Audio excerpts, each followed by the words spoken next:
Okay, in today's Social Security and News Update, we will be covering the Social Security Expansion Act of 2023. Social Security and Medicare still need to be reformed. The 2024 Social Security COLA could be zero. 5 mistakes people make with their Social Security benefits. The impact of Social Security on divorced retirement income. We will have a commentary. Please like, share, and subscribe to the channel, or you can show support through the super chat. Please watch this video to the end so you don't miss anything. So let's go ahead and jump inside my computer so we can get started. Got this story in my email, and it's regarding the Social Security 2023 Expansion Act.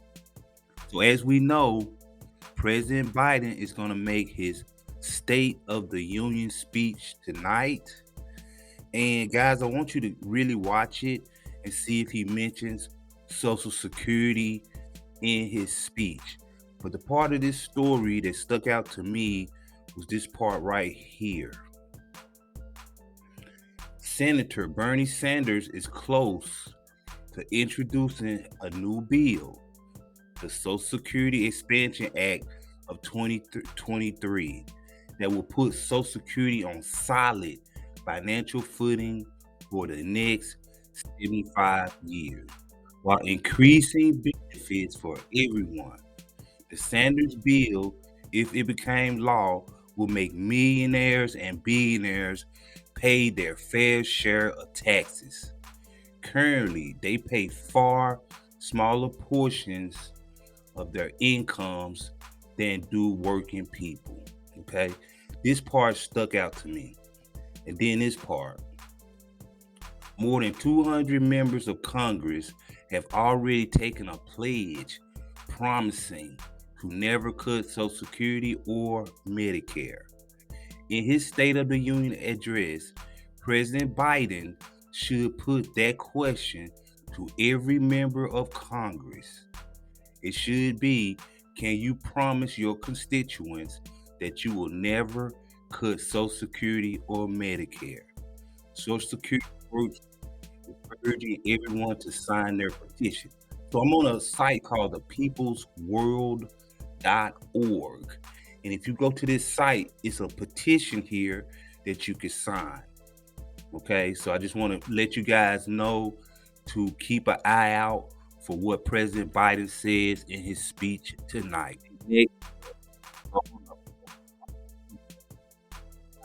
This is an opinion piece, and the title of this article, it says, yes, Social Security and Medicare still need to be formed, and soon.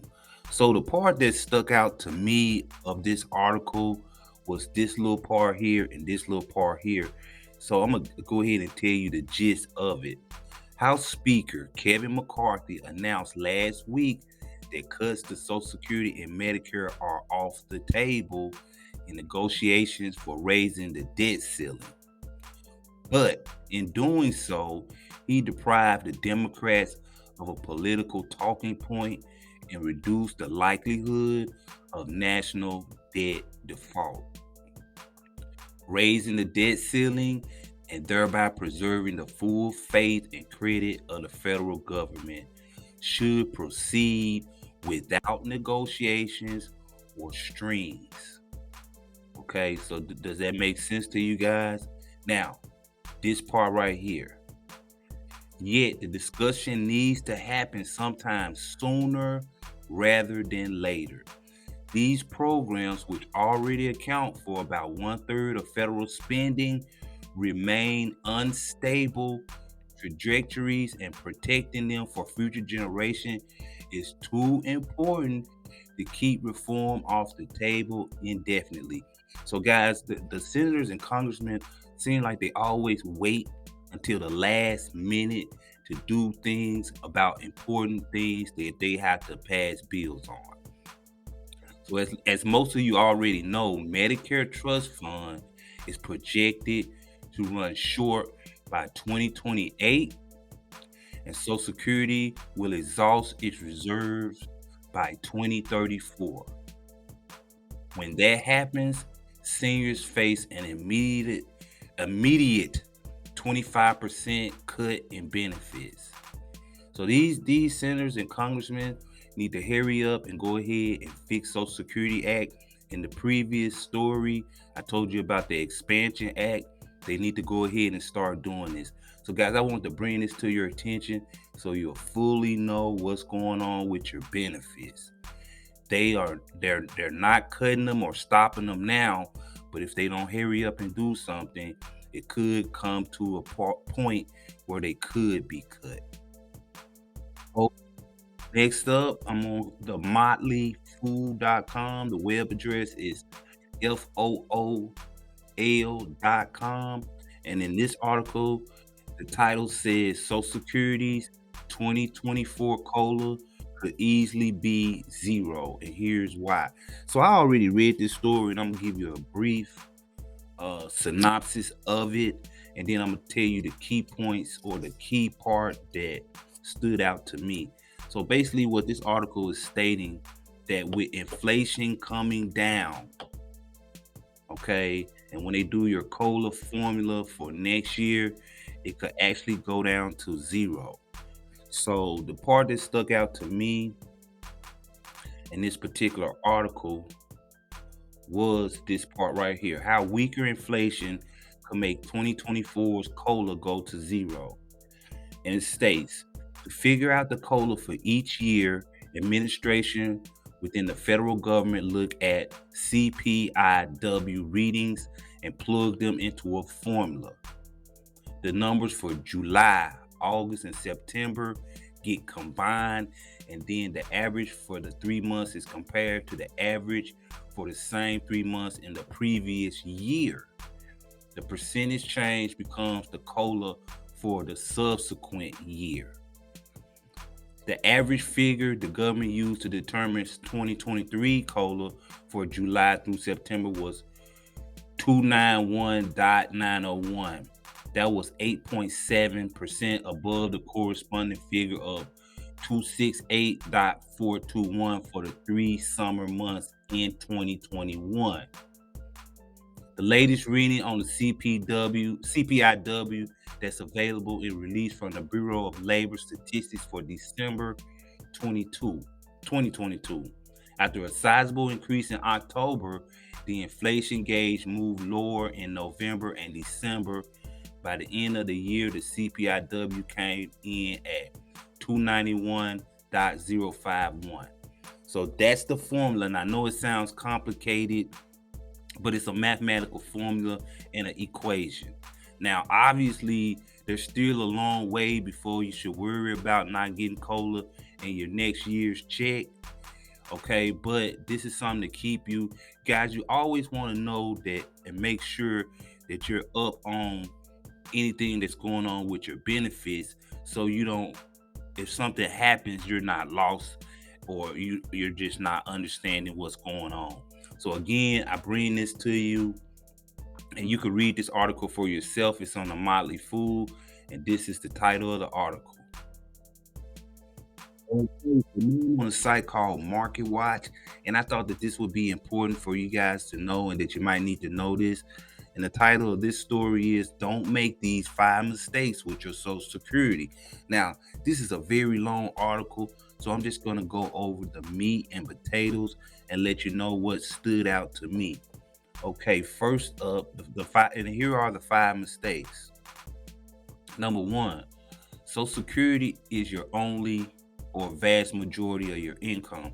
So Social Security really was meant to be a supplement to our income. So if you're 65 or older and you count primarily on Social Security, that was a mistake. Okay, so they encourage people on treating Social Security as a supplemental income and not a primary income. I know for some of you guys it may be too late, but it's not too late to inform younger family members or friends to always have a secondary or a primary income along with your Social Security benefits. Now, I'm not Social Security age at this time, but I've been planning for this for a while now. Number two, you claim Social Security too soon. Guys, you gotta remember, for every year you take Social Security early, you are penalized, and we have your lifetime benefits reduced. So number two is don't claim too early if you can. Number three, you didn't align with your spouse. So depending on many factors, the spouse of a worker who files for retirement benefits could be in line for some benefits of their own. For example, a spouse who is 62 or has a child under the age of 16 receiving Social Security disability benefits in their care may be eligible for half of the working spouse's earnings. If a spouse is eligible for retirement benefits based on his or her earnings, and if that benefit is higher than the spousal benefit, then we pay the retirement benefit. Otherwise, we pay the spousal benefit, says the Social Security Administration. So each situation kind of different depending on your age and historical earnings. Number four, you rely too heavily on Social Security projection. So just like the previous story I was telling y'all about the COLA, that COLA thing is always a projection until they really announce it. So if you retire before your full retirement age, the Social Security benefits you see on your statements are only estimates. So like, when you log into your Social Security Administration account, and if you haven't retired yet, they're only showing you your estimate, and they assume you will continue paying in at a current income until your full retirement. And mistake number five, you didn't check your wages and earned income were reported correctly.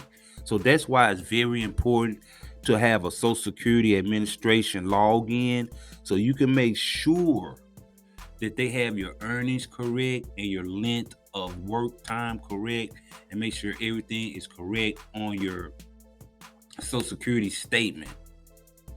Okay, so I'm gonna give you the number.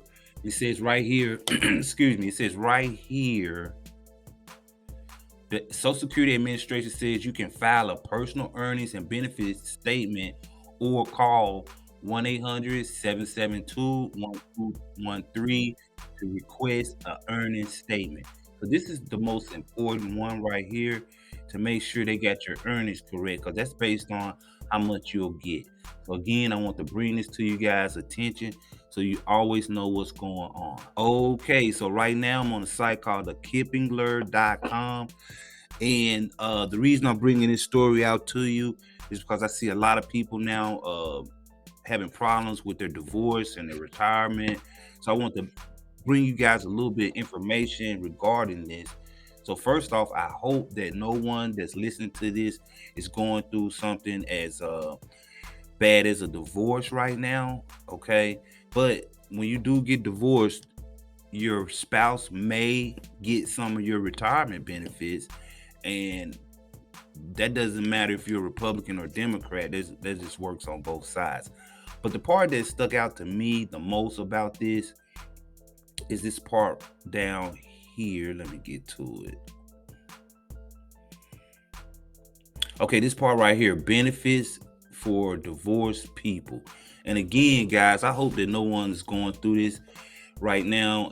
But if you are, you have my best wishes that everything works out. But when a divorced spouse claims their benefit at full retirement age or later, they will qualify to receive 50% of their ex-spouse's primary insurance amount, as long as they have not remarried before 60 years of age and their own benefit is less than 50% of their ex-spouses. Divorced people who claim on their ex-spouse's record will not get more if they delay their benefits past retirement age of 66 to 67. Sometimes people wonder how the age difference with their ex-spouse can affect their benefit. The good news is that ex-spouse's age, when they claim it is irrelevant, as long as the spouse who claims at full retirement age will receive their maximum benefits. Okay, So who qualifies for benefits based on a former spouse's record must be single at the time. So unfair, you say, okay? But they want you to be single because if you have a spouse, then it's just kind of complicated, guys. So this is something you at least have to be married for 10 years or longer to receive your spouse's benefits. But again, I hope that no one is going through anything like this. I know that when people get divorced, sometimes they are upset with each other and they want to get revenge on each other. So hopefully if you're going through something like this, you try to work it out with your spouse and keep a clear communication. Because when you start talking about stuff like dividing Social Security, this makes people upset. And again, I just want to bring this to your attention so that you're aware of what's going on. And again, I hope that no one is going through this. Okay, so this is the end of video commentary. So guys, I really want you guys to watch the State of the Union address tonight. I can't emphasize that more because if you have a television, it'll probably be on every network. If you don't, you can go right here with whitehouse.gov and you can watch it here or you can watch it on YouTube. Now, the important part about this is that we make sure that President Biden is keeping his promise to seniors, people on disability, and people who receive Social Security. It is very important that the people we elect to higher offices keep their promises. So listen to every word that he says. Now, tomorrow, if you're depending on when you're listening to this video, if you're listening to this video on February 7th, then it's coming on tonight at 7 p.m. Eastern Standard Time. Okay. Oh, I'm sorry. It's coming on tonight at 9 p.m. Eastern Time. Okay. But I will do a recap tomorrow about anything he said. Also, if you're having problems with your Social Security, any problems you have, you should contact the SSA. If you have any questions about anything that I talked about in this video, let me know in the comments. If there's something that I can improve on, let me know. Okay, because I'm always open to criticism. I want to thank you guys for watching this video today. If you want to go ahead and like this video, you can share this video. And if you really like the video, you can give a super thanks. So thanks again, guys, and have a great day.